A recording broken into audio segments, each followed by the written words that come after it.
as threats and offenses against humanity. Highest on the list is violence against journalists, which has been mentioned, regardless of the guise that violence might take, verbal, structural, or physical. It's unacceptable. We have come from a very turbulent season where we have, apart from physical attacks on journalists we've seen the past few days, we have seen sustained public verbal attacks against media.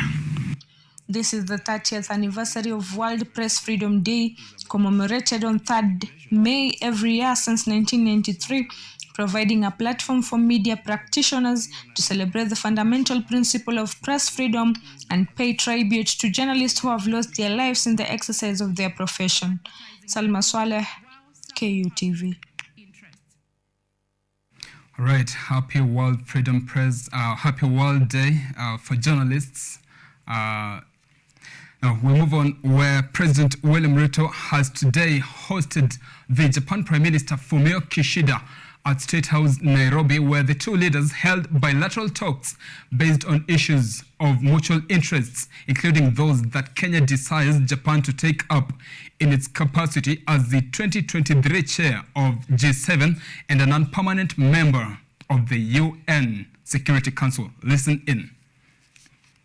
President William Ruto has today hosted the Japan Prime Minister Fumio Kishida at State House in Nairobi for bilateral talks as the leaders discussed issues of mutual interests, including Kenya's desire for Japan to take position as the 2023 chair of G7 in its capacity.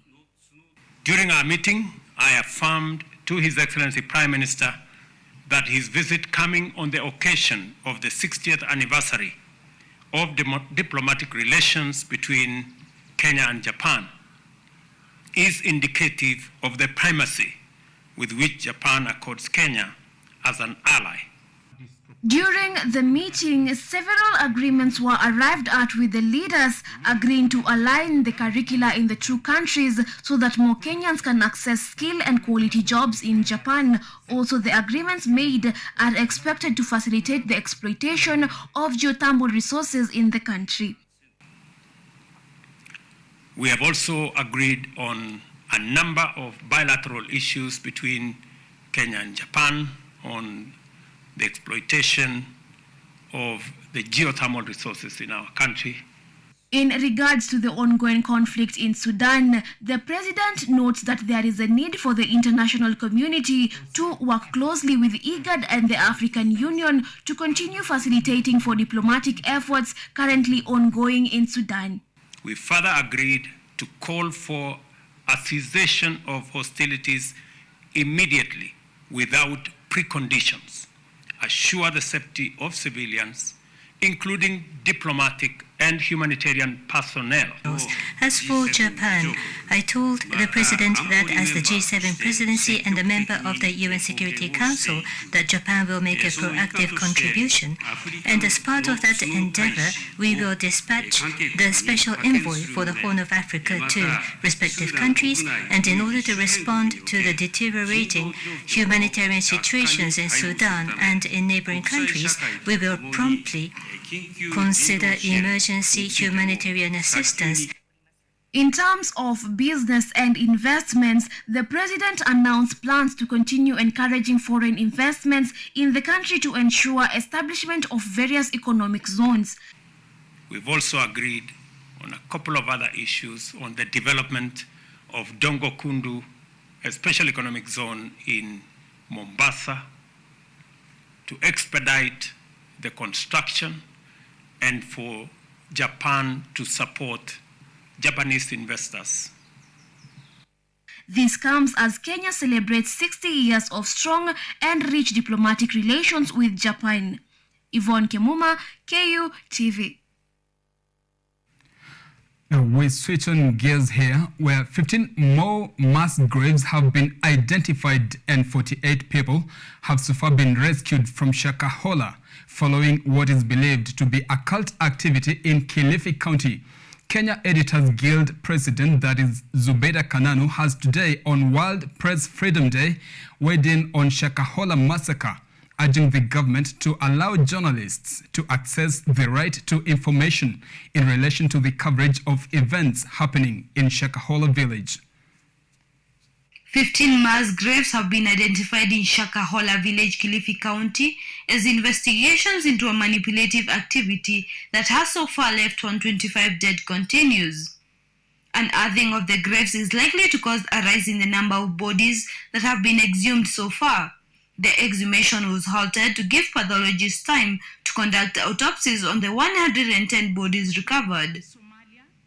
Kenya Editors Guild President Zubeida Kananu has today condemned the denial of journalists to access Shakahola, citing that they should be allowed to cover such events to inform the public. According to Chief Government Pathologist Johasen Oduor, reveals that an autopsy conducted on 30 bodies, 4 of them were murdered, among them 2 were children, while 1 had been hit on the head with a blunt object and the other was strangled to death, while the rest died from starvation. Paul Mackenzie is now in custody waiting for trial in the High Court at Mombasa, together with his accomplices, as security agencies and the government continue to look for more survivors from Shakahola forest. The post-mortem exercise started on Monday and is scheduled to end on Friday before the exhumations continues. Celestine Wandia, KUTV. Now, moving on, for the first time since the onset of devolution in 2013, members of county assemblies from the 47 counties in Kenya have today convened for the inaugural National MCA's Consultative Forum at the Kenyatta International Conference Center. The leaders have resolved to suspend their plenary session in their respective county assemblies if they are not granted financial autonomy to control the Ward Development Fund. This was a situation at the Kenyatta International Conference Center grounds during the inaugural of the National Members of County Assemblies Consultative Forum meeting. In this first Consultative Forum meeting, the MCAs lamented on the financial demeanor they have faced since the onset of devolution by saying that the basic salaries offered to them are not enough. 86,000 mimi si mheshimiwa, na kama mimi ni mheshimiwa, mimi ni mheshimiwa wa wana. Wakati utakuwa ukiitisha kura utakuwa na pesa, let that reality sink. Hautakuwa na pesa ya kupanga watu. They, however, demanded for a pay increase of their basic salaries, saying that they should project a 48% of the total basic salaries of their respective governors' basic salary. However, saying that the national government and the Salaries and Remuneration Commission and neglecting them when it comes to matters concerning salaries. Kama governor yake ni 924, yangu mimi kama MCA should be 49% ya mshahara ya governor. That's what we should be looking for. These leaders demanded that the many legal procedures involved in the disbursement of the One Development Fund to be revoked and that the National Assembly to anchor a law giving the MCs a leverage in controlling the funds. They resolved that they should be granted financial autonomy, failure to which they will suspend their county assemblies plenary sessions. That the county assemblies be granted with immediate effect the full financial autonomy for them to be effective in executing their constitutional mandates of legislation, representation, and oversight. The members of the county assemblies have resolved to boycott their county assemblies plenary sessions if their demands are not acted upon within 14 days. James Mureke Mwenda, KUTV. All right, and that story by James Mureke takes us on the first break of the night. We'll be back shortly with more. Primetime News takes a break, resumes shortly.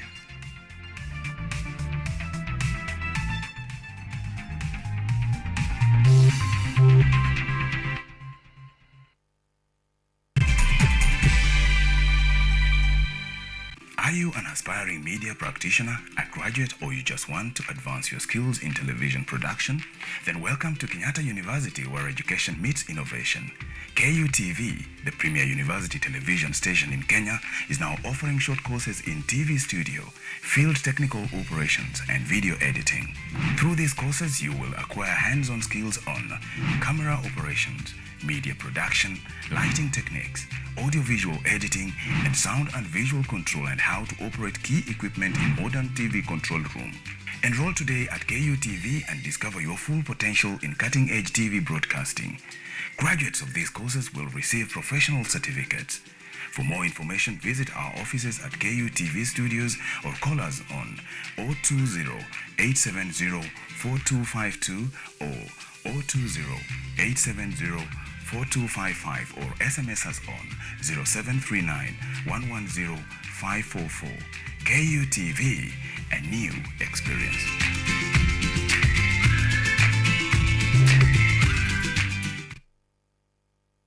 Lola is an app that gives you a chance to watch videos, listen to audios, and read articles wherever you are for free. Motivational stories, dramas, campus life, technology, lifestyle, adventure, sports, academics, jobs, entertainment, and more. Download Lola now on Play Store. All you need, you got Lola.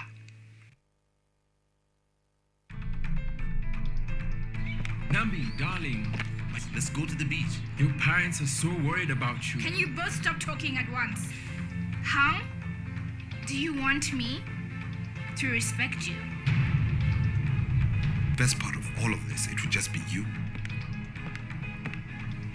That didn't sound very good at all to me. Nambi's mine. Dylan's out of the picture now. She really wants to stop you from getting married to Nambi. Then have it your own way. You can go and join Zahara.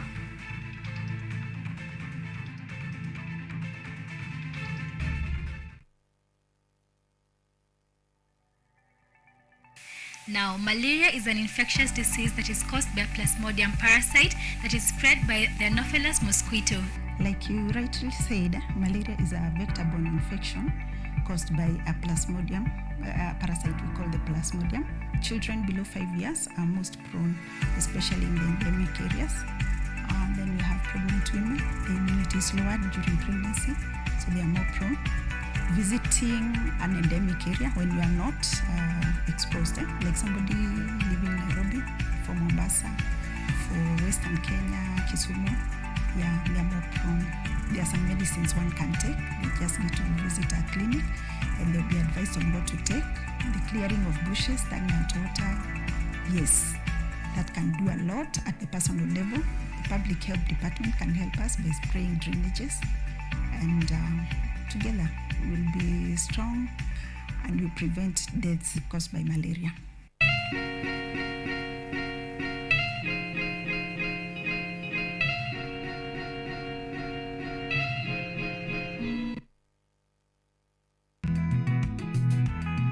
Kurunzi ya kilimo huimarisha afya na uchumi endelevu katika jamii. Ni msingi mkubwa wa kipindi Boresha Kilimo. Kipindi hiki kinajikita katika teknolojia ya kisasa, utafiti na ushirikishaji wa wadau wa kilimo kuonyesha shughuli mbalimbali shambani. Kwa suluhu ya utoshelevu wa chakula, tazama Boresha Kilimo.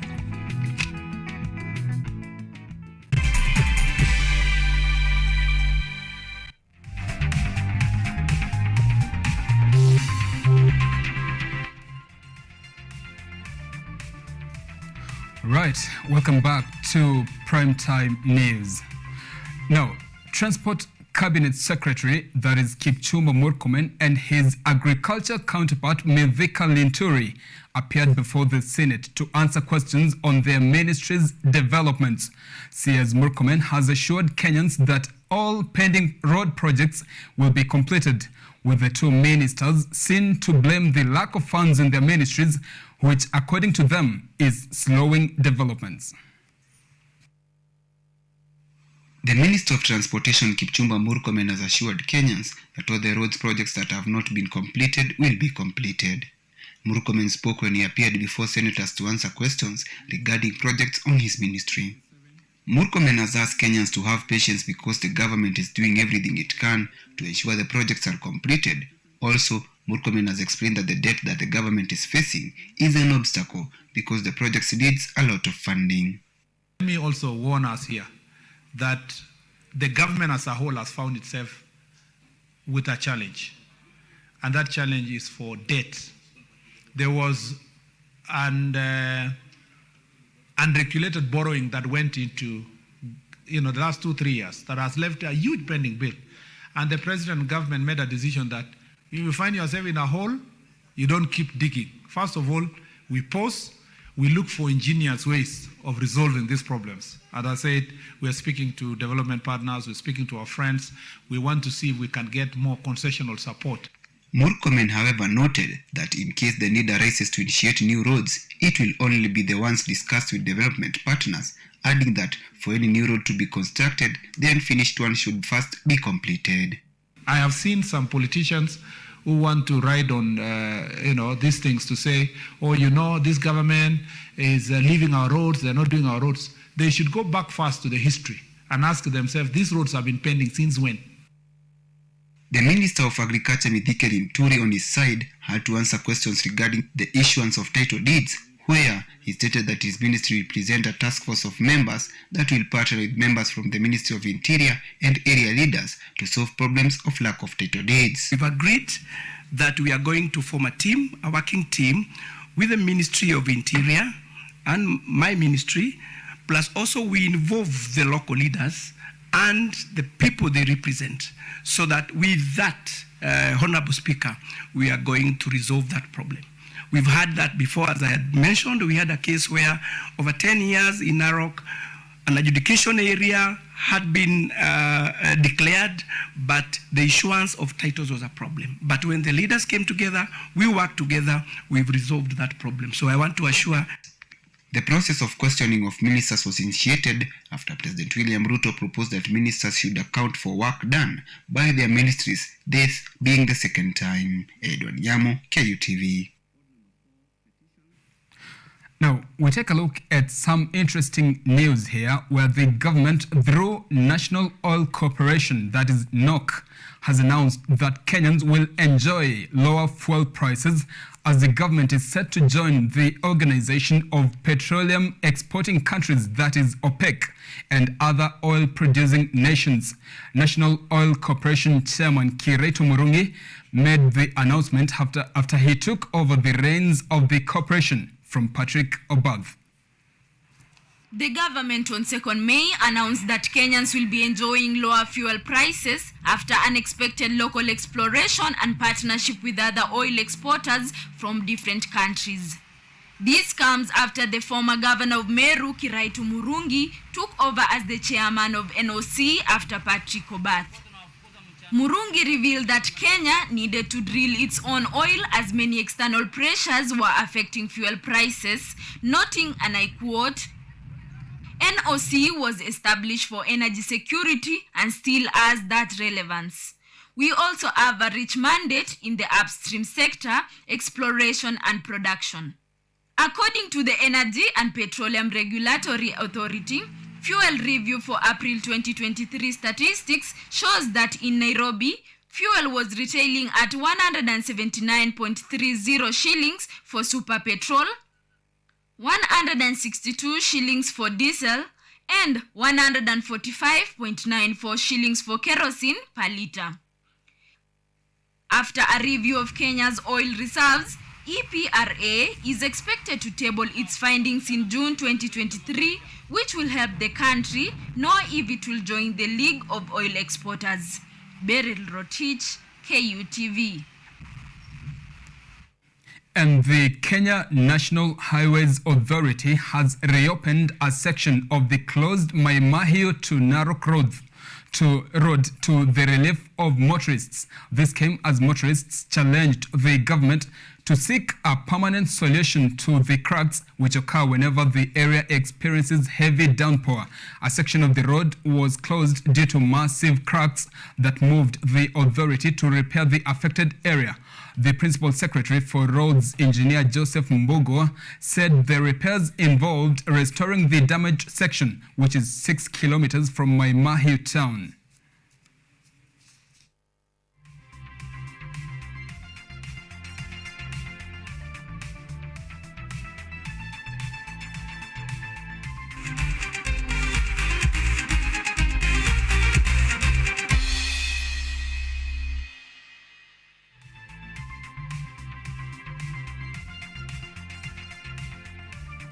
And now we take a look at what is happening in the world of sports, where Arsenal rebounded from a disappointing loss to Manchester City by edging struggling Chelsea 3-1 at the Emirates Stadium yesterday night to keep their Premier League title aspirations alive.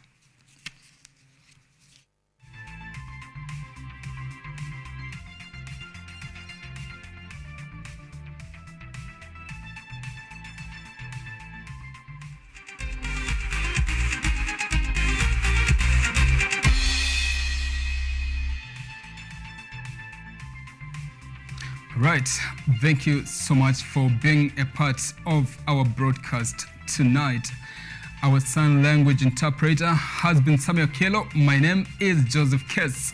Until we meet another time, enjoy the rest of your week.